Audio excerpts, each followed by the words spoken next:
There's no secret to why my stove is clean. It's just constantly what you don't see during a video is this. Caleb with a rag wiping up all the splattered grease. It's a constant job.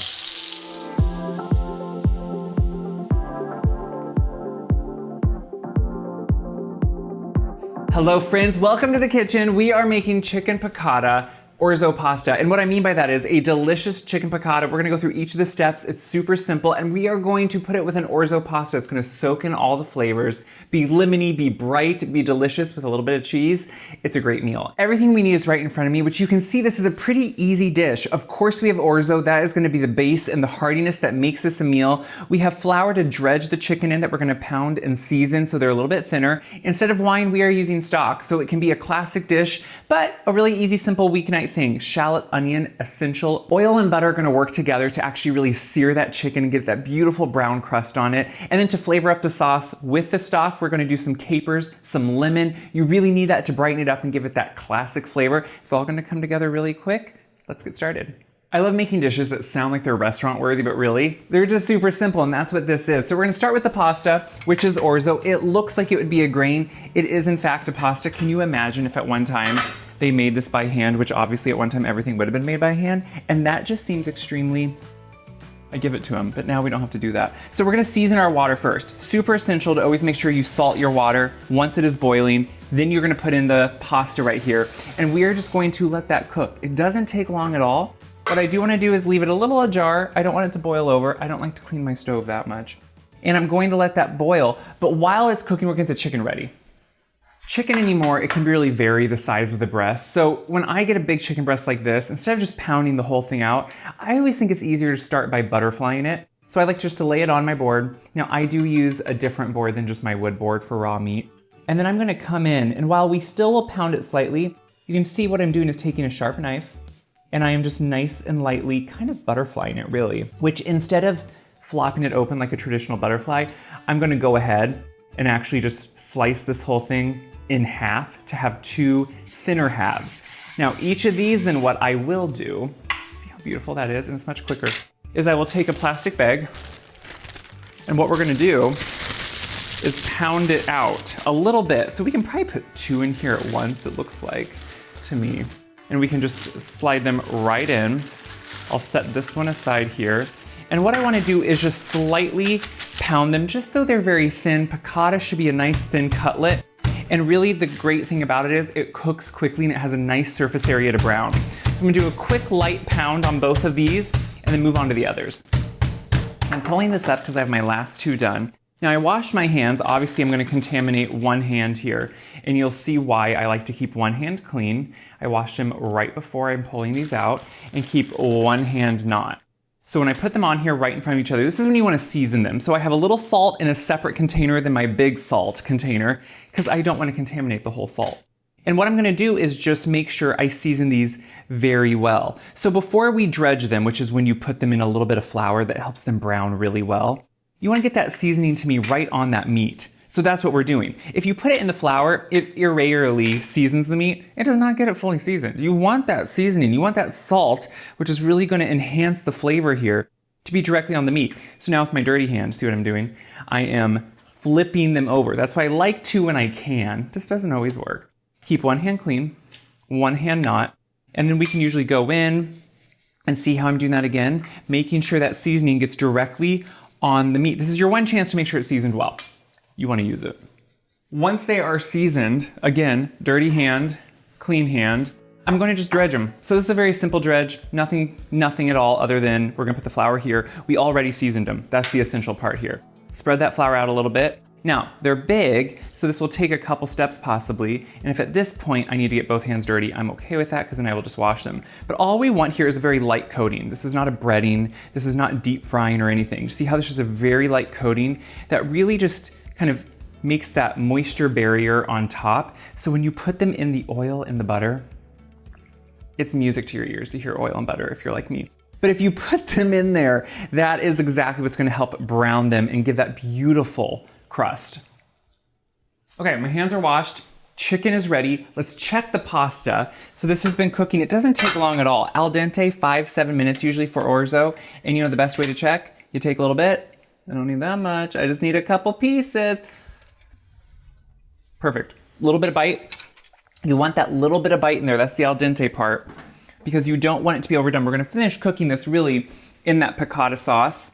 And what I'm gonna do is just drain it in a colander I have right in here. And at this point, it's just gonna sit a couple minutes, and that's fine. You know, pasta, usually you don't necessarily just wanna let sit too long, but we're just gonna let it sit a couple minutes. What I'm going to do is turn on my skillet and add some butter and oil to it. We're gonna put the chicken in now, and we really just wanna let it brown and kind of cook through so it doesn't take long, and always point it away when you're working with something like a hot oil. I like to do 2 pieces at a time, just depending on your skillet size. Unless you have a really massive skillet, it just works best. Takes a few minutes on each side, and what I'm gonna do is just make sure it gets nice and brown. Do it in 2 batches. This first batch now is done, and I do wash my tongs in between. I think that's really essential.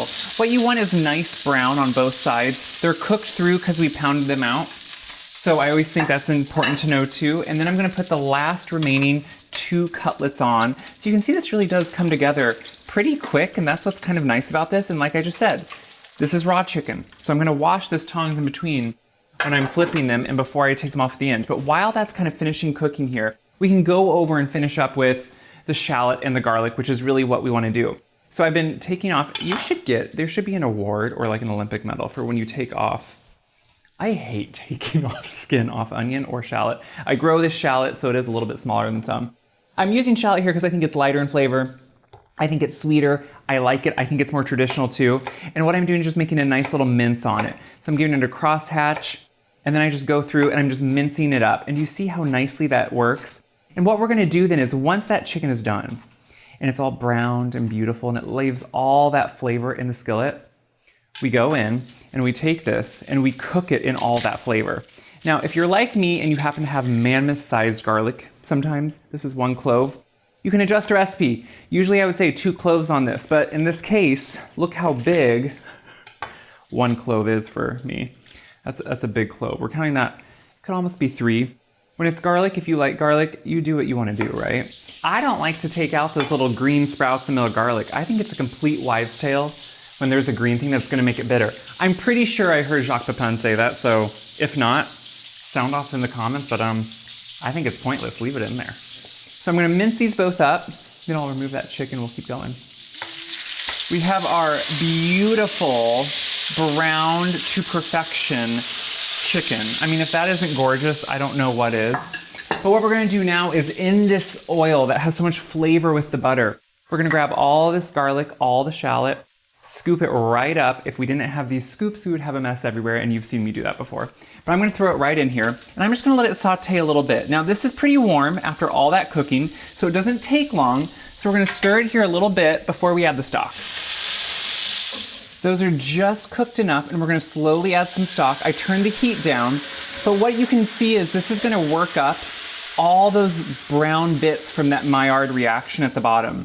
So instead of wine, traditionally, this would be made with a white wine that you let reduce. And I think that's delicious. I think sometimes it's nice to have an option that's a little bit more maybe weeknight friendly. Maybe you don't wanna open a bottle. Maybe you don't drink wine. Stock can work really well here. So what I am gonna do though is turn it up to a simmer, and we're gonna reduce this just so it concentrates its flavor, just like the wine. A classic flavor now we need is lemon. So I did zest some before, and I'm gonna put that right in, and before I cut it in half, I always zest it before, and then just squeeze in that lemon juice. That's gonna be that bright acidity that has that fresh flavor that really just brightens up that chicken and the orzo. Adding at the end retains its really good flavor, which is what we really want here. So this is when we also add the capers, which are brined. We drain them, but they have that kind of nice salty kick. So good. So we've reduced that stock by about half. And now what we're gonna do is put in this orzo. And what it's gonna do now in this mixture is just finish cooking in this beautiful flavor that is just going to now enhance all of that with a whole bunch of Parmesan cheese. So I'm just gonna grate this in, stir it together, and let it finish cooking so it comes together. So what I want to do is keep this on low heat because that's going to finish cooking that al dente pasta. So that's why we cook pasta al dente. We want to finish in whatever sauce or medium we're doing. So I'm slowly just stirring this with the cheese, letting it kind of work together. It almost becomes creamy. I wouldn't say like a risotto, but It's getting on some of those flavors. It's soaking in all that beautiful. Do you see how now there's not all that extra liquid? And that's what's wonderful because it's finishing cooking the pasta, so that's able to actually absorb it. And look how beautiful now this is. It really does just come together so well. Comforting, delicious. Let's eat. We are now gonna just serve this up. Now you can do this however you want. I think it's kind of nice if you want to and make it a little bit better. Put it on a big platter. Like, look how beautiful that is. You could keep them separate. I think it's kind of nice actually to throw the chicken on top too. I'm gonna put this excess in my bowl. I'm hungry, if you can't tell. So like I said, you could throw these on top of this if you wanted to. You could keep them all separate. What I always like is a little bit of greens, so just think of a little bit of parsley maybe on both. I always think it's nice too. Lemon, you could at the end just do a fresh squeeze on that chicken. I think it just kind of brightens everything up. Of course, you can do some fresh cheese. Like, no one is gonna complain about that. And they're only gonna want more. There's a reason we love cheese, because it's good. It's a seasoning almost. It's also just super comforting. So then, let's just go ahead, serve it up how I would like, which is just having it all together. That's what I really like about it. I like having everything together, and you can see what I love about this chicken. Do you see how quickly that cooked and how beautifully it browned? That to me is what is essential about it. And you get it with that orzo. You're getting all the flavors.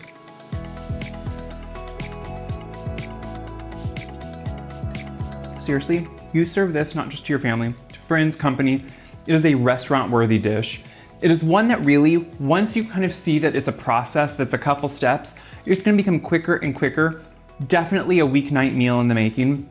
It's one that you're gonna find cozy, comforting, and full of flavor. And that is your weeknight chicken piccata orzo pasta. It comes together, it's a mouthful, but guess what? It's gonna be a mouthful of delicious when you're done. I hope you make it, I hope you enjoy it, and I hope you feel confident now to have this delicious dish because it really is that easy. As always, the full recipe is in the description of the video. It's also on my website, wyseguy.com, as they all are, for you to enjoy and to share just like the food.